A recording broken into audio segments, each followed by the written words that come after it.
The 10 most incredible actors who were totally wasted in Star Wars. Star Wars has boasted some truly incredible actors over the decades, but here are 10 who were completely wasted in their roles. Upcoming Star Wars movies will continue to include Hollywood names, from Ryan Gosling and Sigourney Weaver to Pedro Pascal.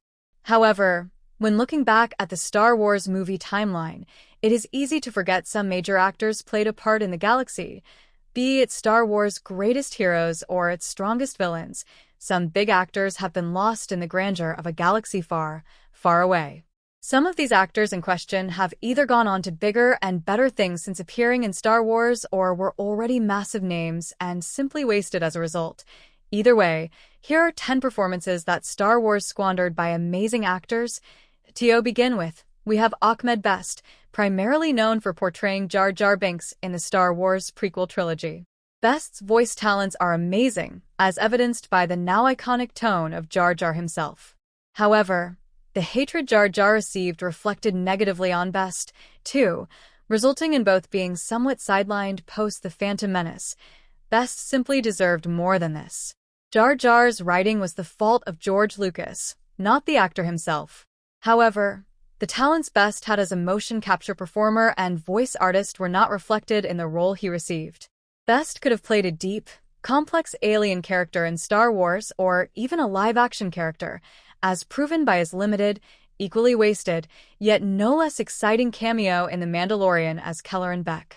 Hopefully, in the future, Best can be given a role to reflect his unique acting abilities. No actor in Star Wars history has been more openly excited, dedicated, and loyal to the franchise than Temuera Morrison. Despite that loyalty and endless enthusiasm to be part of Star Wars, Morrison has been wasted in various projects. The prequels included Morrison as the face of the clone army, Jango Fett, with neither Fett nor any individual clones receiving much depth or focus at all. Since 2005, the clones have now become more synonymous with D. Bradley Baker and the timeline of Star Wars, The Clone Wars, which provided several characters with the depth Morrison deserved to work with. Morrison's break seemingly came after The Mandalorian Season 2 with the Book of Boba Fett. Sadly, the latter project is often considered one of the worst-ranked Star Wars TV shows. It did not provide Boba Fett with a compelling reason for returning to Star Wars and felt more like The Mandalorian Season 2.5, unfortunately resulting in Morrison being sidelined once more. Morrison has remained open about his desire to return to Star Wars since then and has let his disappointment shine clear that he has not yet heard of an opportunity to come back. As a result, Morrison can certainly be classed as an incredible actor who has not had the chance to showcase that in Star Wars just yet. When anyone hired Christopher Lee, they hired him with his extensive, decades-long acting experience in mind. From playing some of the most iconic villains of all time to appearing in major Hollywood franchises, Lee was a coup for Star Wars, a franchise well known for hiring smaller actors and turning them into household names. However, the role of Count Dooku in the prequel trilogy did not reflect Lee's greatness. Dooku was introduced as a mere replacement for Darth Maul, the former having minimal screen time, a few lightsaber battles, and a death at the beginning of the very next movie. An actor of Lee's caliber deserved much more than this, arguably as one of the biggest villains across all 3 prequel movies, yet Star Wars failed to provide that for him. Hannah John Kamen is now known for her roles in Ant-Man and the Wasp, Thunderbolts**, and the upcoming Avengers: Doomsday. Her MCU efforts, alongside several starring roles in well-known TV shows, have solidified her as a promising leading actor in Hollywood. This makes her split-second appearance in Star Wars: The Force Awakens all the more baffling. John Kamen appears as a First-Order officer aboard Starkiller Base with no speaking lines or plot involvement. Knowing now where her charismatic charm has led her, this marks another case of Star Wars wasting a great actor. Lupita Nyong'o is an Academy Award-winning actor for her role in 12 Years a Slave, and a performer who has appeared in a vast variety of Hollywood movies and independent projects alike. From her own MCU roles in Black Panther 2, Hollywood appearances in A Quiet Place, Us, and an upcoming role in Christopher Nolan's The Odyssey, Nyong'o's resume speaks for itself. In every role, Nyong'o is excellent, making the fact that she was wasted so badly in Star Wars sequel trilogy all the more baffling, taking an expressive, emotional, charismatic, commanding actor like Nyong'o and limiting her to a fully CGI character like Maz Kanata that utilizes none of these strengths is nothing short of a crime. Adding in how limited Maz's role in the 3 sequel movies is, Star Wars' waste of Nyong'o is perhaps one of the more severe on this list.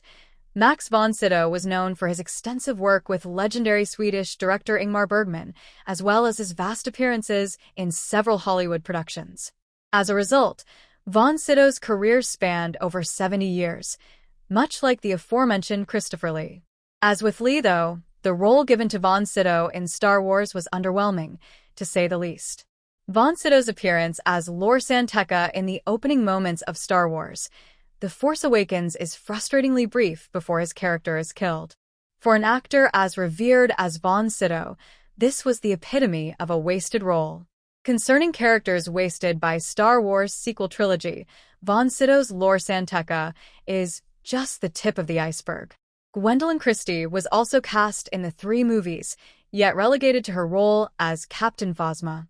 Phasma was hyped up for her striking chrome stormtrooper armor. Despite the pre-release hype, she did next to nothing in Star Wars The Force Awakens and was killed instantly upon her return in Star Wars The Last Jedi.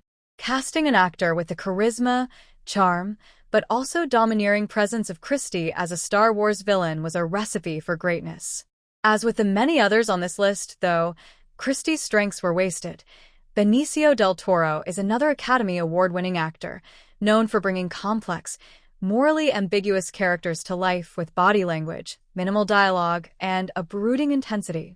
His role as DJ in Star Wars The Last Jedi, a morally corrupt hacker, seemed tailor-made to bring out yet another excellent performance from the Puerto Rican actor. The Last Jedi wasted this, however.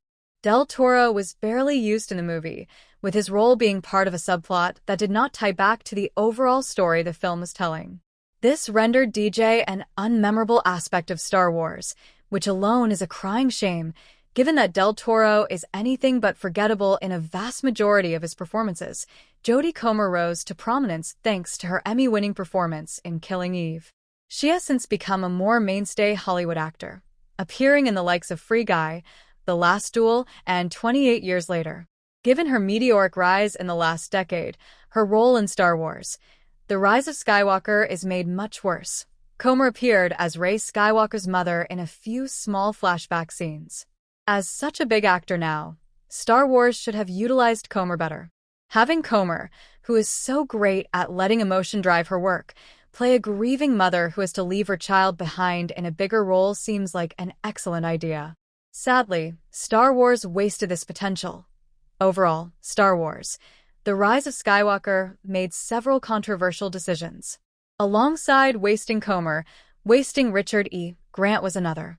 A multi-award-winning actor and Academy Award nominee, Grant playing an arrogant, domineering First Order officer in Star Wars could have been perfect, emulating the work of Peter Cushing as Grand Moff Tarkin. Unfortunately, as was the case with many aspects of Star Wars The Rise of Skywalker, Grant was introduced as Allegiant General Enrique Pride for fan service above actual, engaging storytelling. Casting Grant in this role caused a lot of excitement, yet it did not amount to much. The Rise of Skywalker is emblematic of this in many ways, with Star Wars' latest wasted actor supporting as much.